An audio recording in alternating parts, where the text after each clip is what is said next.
ഇപ്പോൾ വാരാന്ത്യ ലോക വൃത്താന്തം കേൾക്കാം. പ്രൊഫസർ ജെ ജേക്കബ് അവതരിപ്പിക്കുന്നു. വാരാന്ത്യ ലോക വൃത്താന്തം.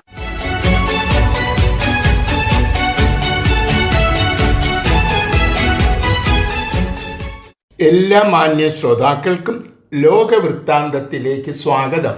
ഇലക്ട്രൽ ബോണ്ട് ഭരണഘടനാ വിരുദ്ധമാണെന്ന് സുപ്രീം കോടതി വിധിച്ചു. അസോസിയേഷൻ ഫോർ ഡെമോക്രാറ്റിക് റിഫോംസ് എന്ന സംഘടന നൽകിയ കേസിലാണ് സുപ്രധാനമായ ഈ വിധി. 2018 മോഡി സർക്കാരാണ് ഈ നിയമം കൊണ്ടുവന്നത്. പേര് വെളിപ്പെടുത്താതെ രാഷ്ട്രീയ പാർട്ടികൾക്ക് സംഭാവന നൽകാം എന്നതാണ് ഈ ബോണ്ടിൻ്റെ പ്രത്യേകത. ഏതൊരു ഇന്ത്യൻ പൗരനും സ്റ്റേറ്റ് ബാങ്ക് ഓഫ് ഇന്ത്യയിൽ നിന്നും ഈ ബോണ്ട് വാങ്ങി രാഷ്ട്രീയ പാർട്ടികൾക്ക് സംഭാവനയായി നൽകാം. 15 ദിവസം കഴിയുമ്പോൾ ബാങ്കിൽ നിന്നും പലിശ കൂടാതെ ഇത് പണമായി മാറ്റുകയും ചെയ്യാം. സംഭാവന നൽകിയ വ്യക്തിയെ സംബന്ധിക്കുന്ന വിവരങ്ങൾ അറിയുന്നത് ബാങ്കിനു മാത്രമാണ്. 20,000 രൂപയിൽ കൂടുതലുള്ള സംഭാവനകൾ രേഖപ്പെടുത്തണം എന്ന വ്യവസ്ഥയിൽ നിന്നും ഈ ബോണ്ടുകളെ ഒഴിവാക്കിയിട്ടുണ്ട്. 1000, 10,000, 1,00,000, 10,00,000, 1 കോടി തുടങ്ങിയ തുകയ്ക്കുള്ള ബോണ്ടുകളാണ് ബാങ്കിൽ നിന്നും ലഭിക്കുന്നത്. ആരാണ് സംഭാവന നൽകുന്നത് എന്നറിയാനുള്ള പൗരന്മാരുടെ അവകാശത്തെ നിഷേധിക്കുന്നു എന്നാണ് കോടതിയുടെ നിഗമനം.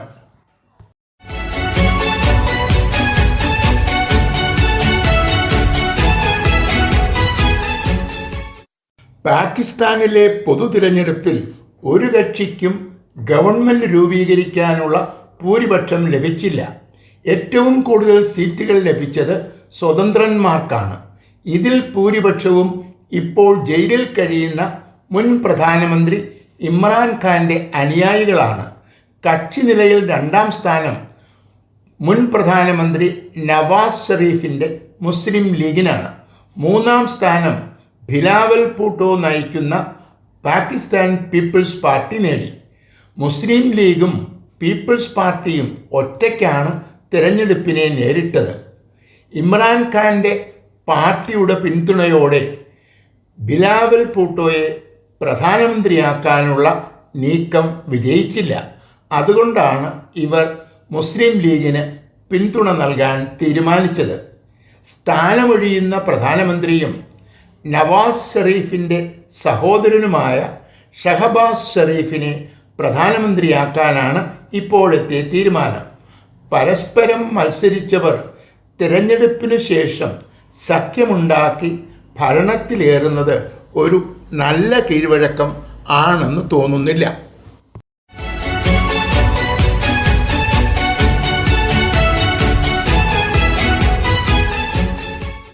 ഖത്തർ ജയിലിലായിരുന്ന 8 ഇന്ത്യക്കാരെയും കോടതി കുറ്റവിമുക്തരാക്കി. എല്ലാവരും ഇന്ത്യയിൽ മടങ്ങിയെത്തി. നാവികോദ്യോഗസ്ഥരായിരുന്ന ഇവർ അൽ ദാര കമ്പനിയിൽ ജോലി ലഭിച്ചതിനെ തുടർന്നാണ് ഖത്തറിൽ എത്തിയത്. നേവിയിലെ സൈനികോദ്യോഗസ്ഥർക്ക് പരിശീലനം നൽകുന്നത് ഈ കമ്പനിയിലാണ്.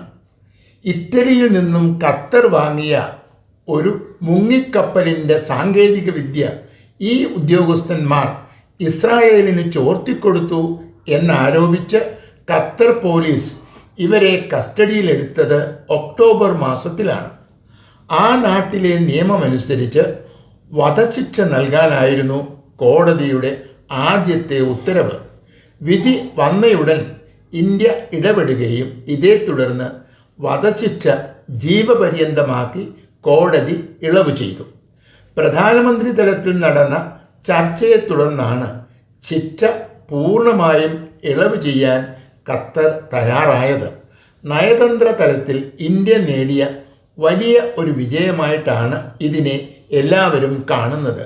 മധ്യേഷ്യൻ രാജ്യങ്ങൾ ഇന്ത്യയ്ക്കു നൽകുന്ന അംഗീകാരമാണ് ഈ വിധിയിലൂടെ പ്രകടമാകുന്നത്.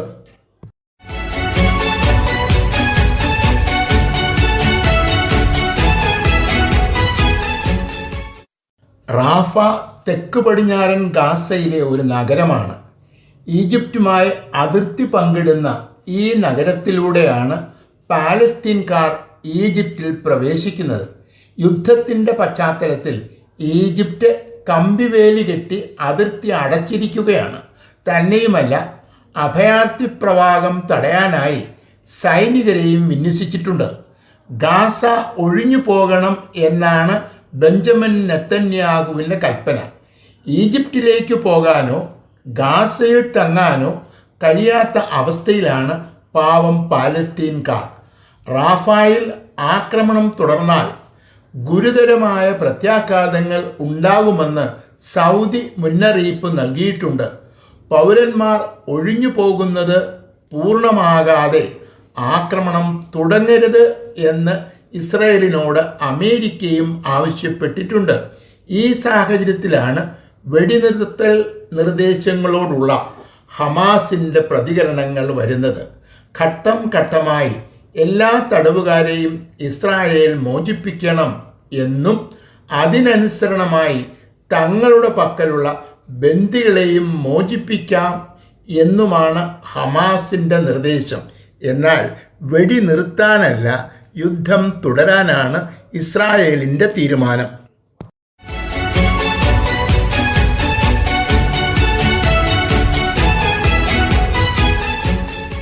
എസ്തോണിയയുടെ പ്രധാനമന്ത്രിയെ കുറ്റവാളികളുടെ പട്ടികയിൽ ഉൾപ്പെടുത്തിയതായി ബുധനാഴ്ച റഷ്യ പ്രഖ്യാപിച്ചു. ആദ്യമായിട്ടാണ് ഒരു രാജ്യത്തിൻ്റെ പ്രധാനമന്ത്രിയെ മറ്റൊരു രാജ്യം കുറ്റവാളിയായി പ്രഖ്യാപിക്കുന്നത്. സോവിയറ്റ് സ്മാരകങ്ങൾ തകർത്തു എന്ന കുറ്റമാണ് ഇവരുടെ മേൽ ചുമത്തിയിരിക്കുന്നത്. എന്നാൽ എപ്പോഴാണ് ഈ കുറ്റകൃത്യം നടത്തിയത് എന്ന് വ്യക്തമാക്കിയിട്ടില്ല.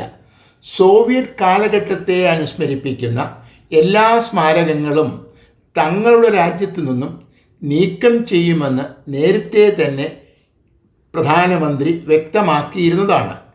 ഇങ്ങനെയുള്ള നടപടികൾ സ്വീകരിച്ചതിൻ്റെ പേരിൽ ഒരു സ്വതന്ത്ര പരമാധികാര രാഷ്ട്രമായ എസ്തോണിയയെ കുറ്റപ്പെടുത്താൻ റഷ്യയ്ക്ക് യാതൊരുവിധ അധികാരവുമില്ല. ഇപ്പോഴും എസ്തോണിയയെ പോലെയുള്ള രാജ്യങ്ങളെ റഷ്യ ഭീഷണിപ്പെടുത്തുകയാണ്. അവസരം കിട്ടിയാൽ റഷ്യ തങ്ങളെ ആക്രമിക്കും എന്നാണ് ഈ രാജ്യങ്ങൾ ഭയപ്പെടുന്നത്. തന്മൂലം റഷ്യ വിജയിച്ചാൽ അത് തങ്ങളുടെ സുരക്ഷയ്ക്ക് ഭീഷണിയാകും എന്നാണ് ഈ രാജ്യങ്ങൾ ഭയപ്പെടുന്നത്.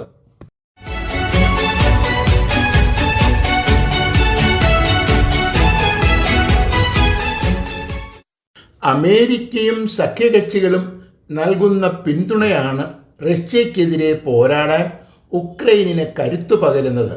എന്നാൽ റഷ്യയുടെ നീക്കങ്ങൾ അമേരിക്കയ്ക്ക് വലിയ വെല്ലുവിളിയായി മാറുന്നു എന്നാണ് വിദഗ്ധന്മാർ ചൂണ്ടിക്കാട്ടുന്നത്. യൂറോപ്പിൽ റഷ്യയുടെ എണ്ണ വിൽക്കുന്നത് ഏതാണ്ട് പൂർണ്ണമായും നിലച്ചിരിക്കുകയാണ്. ഈ ഉപരോധം മൂലം റഷ്യയ്ക്ക് അമേരിക്ക പ്രതീക്ഷിച്ചതുപോലെയുള്ള ഒരു സാമ്പത്തിക പ്രതിസന്ധി ഉണ്ടായില്ല. ചൈനയിലേക്കും ഇന്ത്യയിലേക്കുമുള്ള എണ്ണയുടെ കയറ്റുമതി റഷ്യ വർദ്ധിപ്പിച്ചതുമൂലം അമേരിക്കയുടെ സുഹൃത്തായ സൗദിക്ക് വലിയ വ്യാപാര നഷ്ടമുണ്ടായി. റഷ്യയുമായുള്ള വ്യാപാരത്തിൽ ബ്രിക്സിലെ രാജ്യങ്ങൾ ദേശീയ നാണയങ്ങൾ സ്വീകരിക്കുകയും ഡോളർ ഒഴിവാക്കുകയും ചെയ്യുന്നു. അന്താരാഷ്ട്ര വ്യാപാര ഇടപാടുകളിൽ ഡോളർ പൂർണ്ണമായും ഒഴിവാക്കാനാണ് ബ്രിക്സ് രാഷ്ട്രങ്ങളുടെ നീക്കം.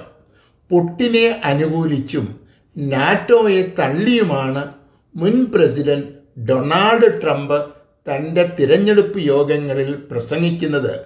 ഈ സാഹചര്യത്തിൽ യുദ്ധം തുടർന്നാൽ ഡോളറിൻ്റെ മൂല്യം ഇടിയും എന്ന ചിന്തയാണ് അമേരിക്കയെ ഭീഷണിപ്പെടുത്തുന്നത്.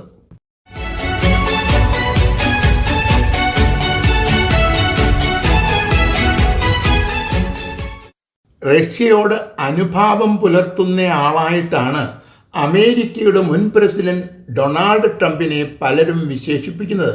എന്നാൽ ട്രംപിനേക്കാൾ ഭേദം ജോ ബൈഡനാണ് എന്ന് ഈ ആഴ്ച ഒരു വാരികയ്ക്ക് നൽകിയ അഭിമുഖത്തിൽ പുടിൻ പ്രതികരിച്ചു. അനുഭവ സമ്പത്തും ഉറച്ച നിലപാടും ഉള്ളയാളാണ് ബൈഡൻ. നിലപാടുകളിൽ സ്ഥിരതയില്ലാത്തത് മൂലം അപ്രതീക്ഷിതമായ നീക്കങ്ങളാണ് ട്രംപിൽ നിന്നും പലപ്പോഴും ഉണ്ടാകുന്നത്. പുടിൻ്റെ പ്രതികരണങ്ങൾ തിരഞ്ഞെടുപ്പിൽ വലിയ ചർച്ചയാകും എന്നാണ് പ്രതീക്ഷിക്കുന്നത്. അമേരിക്കയുടെ താൽപ്പര്യങ്ങൾ ബൈഡൻ സംരക്ഷിക്കും എന്നതിൻ്റെ സൂചനയായിട്ടാണ് പുടിൻ്റെ പരാമർശങ്ങളെ ഡെമോക്രാറ്റുകൾ കാണുന്നത്. റഷ്യയോട് അനുഭാവമുണ്ടെങ്കിലും അമേരിക്കയുടെ താൽപ്പര്യങ്ങൾ സംരക്ഷിക്കാൻ ഏതു നിലപാടും മാറ്റാൻ ട്രംപ് മടിക്കില്ല എന്നാണ് റിപ്പബ്ലിക്കൻ അഭിപ്രായപ്പെടുന്നത്.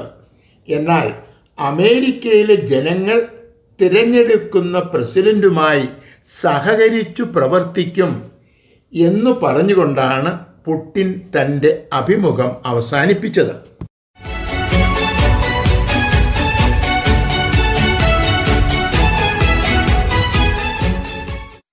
ഒരു തിരഞ്ഞെടുപ്പ് യോഗത്തിൽ ട്രംപ് നടത്തിയ പരാമർശം അമേരിക്കയിൽ മാത്രമല്ല യൂറോപ്പിലും വലിയ വിവാദമായി. നാറ്റോയിലെ ഒരംഗവുമായി സംസാരിക്കുമ്പോൾ നിങ്ങൾ നാറ്റോയ്ക്ക് നൽകേണ്ട വിഹിതം നൽകിയിട്ടില്ല, അതുകൊണ്ട് നിങ്ങൾക്ക് അമേരിക്ക സംരക്ഷണം നൽകില്ല എന്ന് ട്രംപ് പറഞ്ഞു എന്നാണ് റിപ്പോർട്ട്. എന്നാൽ ഈ രാജ്യത്തിൻ്റെ പേര് വെളിപ്പെടുത്തിയിട്ടില്ല.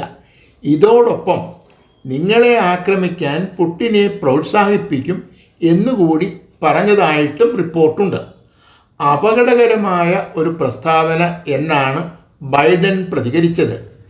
നാറ്റോയുടെ ഉദ്ദേശ ലക്ഷ്യങ്ങൾക്കെതിരാണ് ഈ പ്രസ്താവന എന്ന് പല രാജ്യങ്ങളും ചൂണ്ടിക്കാട്ടിയിട്ടുണ്ട്. വൻ ശക്തിയായ റഷ്യയുടെ ആക്രമണം ഉണ്ടാകുമെന്ന ഭയം മൂലമാണ് അമേരിക്കയുടെ നേതൃത്വത്തിൽ യൂറോപ്പിലെ രാജ്യങ്ങൾ നാറ്റോ രൂപീകരിച്ചത്. അതുകൊണ്ടാണ് ഏതെങ്കിലും ഒരു രാജ്യത്തെ ആക്രമിച്ചാൽ അത് നാറ്റോയ്ക്കെതിരെയുള്ള ആക്രമണമായി കണക്കാക്കണം എന്ന വ്യവസ്ഥ ഉൾപ്പെടുത്തിയത്. എന്നാൽ നാറ്റോയിൽ നിന്നും അമേരിക്ക പിന്മാറണം എന്ന പക്ഷക്കാരനാണ് ട്രംപ്.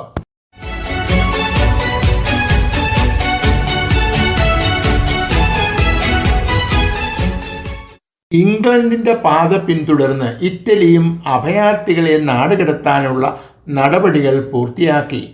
അഭയാർത്ഥികളെ അൽബേനിയയിലേക്ക് മാറ്റിപ്പാർപ്പിക്കാനുള്ള നിയമം വ്യാഴാഴ്ച പാർലമെൻറ്റ് പാസാക്കി. അൽബേനിയ യൂറോപ്യൻ യൂണിയനിലെ അംഗമല്ല. അതുകൊണ്ട് തന്നെ യൂറോപ്പിന് ബാധകമായ പല നിയമങ്ങളും ഈ രാജ്യത്തെ ബാധിക്കില്ല. എന്നാൽ ഈ രാജ്യം പൂർണ്ണമായും ഇറ്റലിയുടെ നിയന്ത്രണത്തിലാണ്. ആളും അർത്ഥവും നൽകി ഇവരെ സഹായിക്കുന്നത് ഇറ്റലിയാണ്. കുടിയേറ്റം നിയന്ത്രിക്കുമെന്നത് ഭരണകക്ഷിയായ ബ്രദേഴ്സ് ഓഫ് ഇറ്റലിയുടെ തിരഞ്ഞെടുപ്പ് വാഗ്ദാനമാണ്. ഇപ്പോൾ പുരുഷന്മാരെ മാത്രമാണ് നാടുകടത്തുന്നത്. കുടിയേറ്റത്തിനായി ശ്രമിക്കുന്നതിനിടയിൽ തീരദേശ സേനയുടെ പിടിയിലായ ഏകദേശം 1.5 ലക്ഷം അഭയാർത്ഥികളെയാണ് അൽബേനിയയിലേക്ക് മാറ്റുന്നത്. സന്നദ്ധ സംഘടനകളുടെ ക്യാമ്പുകളിൽ കഴിയുന്ന അഭയാർത്ഥികളുടെ കാര്യം ഇതുവരെ സർക്കാർ പരിഗണിച്ചിട്ടില്ല. വിദേശികൾ തങ്ങൾക്കു ഭീഷണിയാകുന്നു എന്നാണ് ഒട്ടുമിക്ക യൂറോപ്യൻ രാജ്യങ്ങളും ചിന്തിക്കുന്നത്. അഭയാർത്ഥികളെ സ്വീകരിക്കാൻ കഴിയില്ല എന്ന സന്ദേശമാണ് ഈ നടപടികളിലൂടെ ഇറ്റലി നൽകുന്നത്.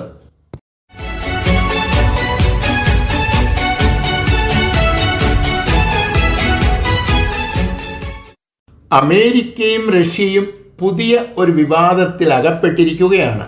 ശൂന്യാകാശം കേന്ദ്രീകരിച്ചു പ്രവർത്തിക്കുന്ന ഒരായുധം റഷ്യ വികസിപ്പിച്ചതായി വിവരം ലഭിച്ചിരിക്കുന്നു എന്നാണ് ബുധനാഴ്ച വൈറ്റ് ഹൗസ് കോൺഗ്രസിനെ അറിയിച്ചത്.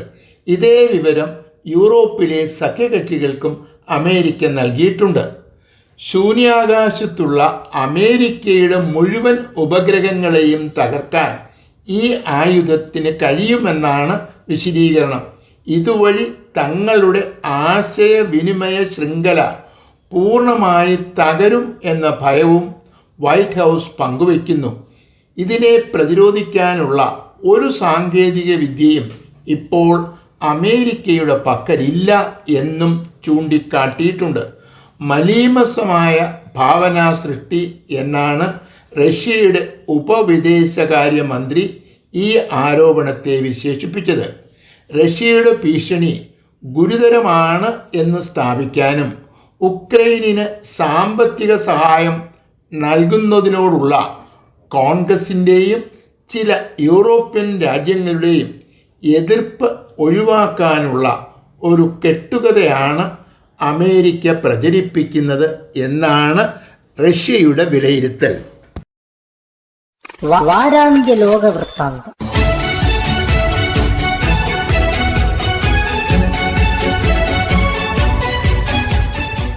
തയ്യാറാക്കി അവതരിപ്പിച്ചത് പ്രൊഫസർ ജെ ജേക്കബ്.